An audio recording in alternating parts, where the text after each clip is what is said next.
Hey guys, it's Bradshaw here. I'm here at the CR Sport headquarters, and I just want to share with you guys a few tips leading up to the Evo races at Foxhills and Farleigh coming up.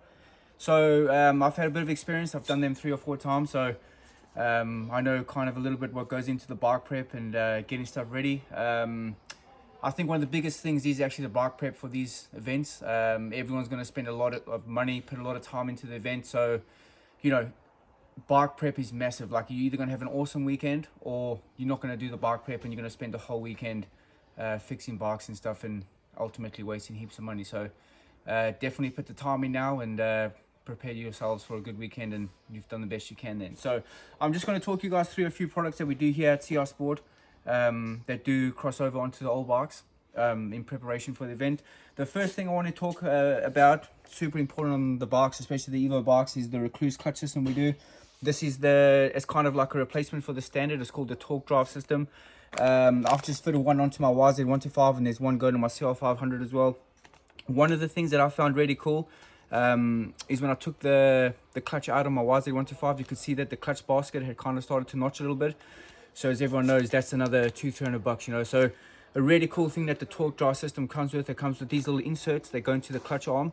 So as long as your basket isn't too notched, you can actually put these in and it's like a brand new basket again. With the torque drive system, as you can see, there's a lot more clutch plates in the standard system.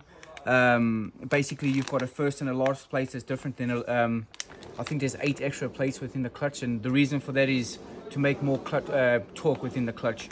Also comes with clutch springs, and then the steels are in there as well. When I tried it the first time, I definitely felt a difference. Obviously the clutch is going to last longer with the inserts in it. I definitely felt the clutch was more positive straight away. Just putting the clutch in, I felt that the clutch was more positive. And then on that weekend, I managed to whole shot. Being the fat guy that I am on 125, I managed to whole shot, so the clutch definitely helped in that respect. So definitely a good buy replacement, and obviously it's going to last a lot longer than just putting an OEM clutch plates in. So definitely a good buy there. Moving on to the bars, as everyone know, we had this rental harp with the purple. We've still got some stock left, and that's 90s to the max. Every practice track I go to now, or every race I go to, it seems like a lot of people have got these purple bars. So we have got some left in stock, so jump on them quick. I'm sure that they won't last long. That's one your bike over there. Yeah, baby. So that's pretty cool. So that's like the OG, the cloth one, and then obviously rental have just come out with the 90s throwback with the plastic one, so it's pretty cool. Moving on, obviously change the sprocket. You know, whether it's a wet weekend or a dry weekend, I think obviously a new chain of sprocket is always good. Give yourself the best chance. The last thing you want is a chain snapping going down one of those hills or something. And so rental chain of sprocket. The grips, so I'm going to go for the ultra tacky rental grip, just because the chances of the rain, you know, like August, being in the UK, there's always a bit of chance of rain. So if it does rain, I've got a half waffle, so at least you've got a bit of waffle to grab on. And then also I find with the older bikes, you definitely got to pull a lot harder to get them through the turns and stuff, so the extra grip on the grip really seems to help my riding. So I'm going to go with that. Depth pipe, we've got some new depth pipes, freshy pipe. There's always 2 or 3 horsepower in a fresh pipe, I believe. So Craig's been in the game a long time. He built pipes all the way through the 90s, and you know, he's one of the few core 2-stroke pipe builders left.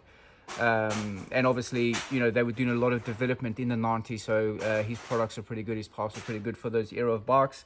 Air filters, pre-oiled filters, always good to go to. Just chuck a new filter in. As everyone knows, 2-strokes are super important to keep the airbox clean and clear filters. Another thing is brake discs. Obviously, years and years of riding, the brake discs get bent or they wear down and the brakes don't work as good again. Especially at Foxhills, coming up and down those hills, it's going to be pretty gnarly to have good brakes. And Motormaster do an awesome setup. Brake pads as well as the old school brake discs. We sell a vintage brake disc, which looks pretty much like the OEM standard stuff. Awesome product, and again, you know, it's kind of like an essential. Obviously having good brakes is super important. So all in all, this is like we about 7 or 8 weeks away from the racing now. So what I plan to do is kind of get my bike style, get everything on, and then just ride them once or twice before. But definitely my best advice is do the work now and then enjoy the weekend later. There's nothing worse than fixing bikes, you know, like kind of if you think, I wonder if I should change it or not, especially on the old bikes, definitely get on and get it changed and give yourself the best chance at a fun weekend.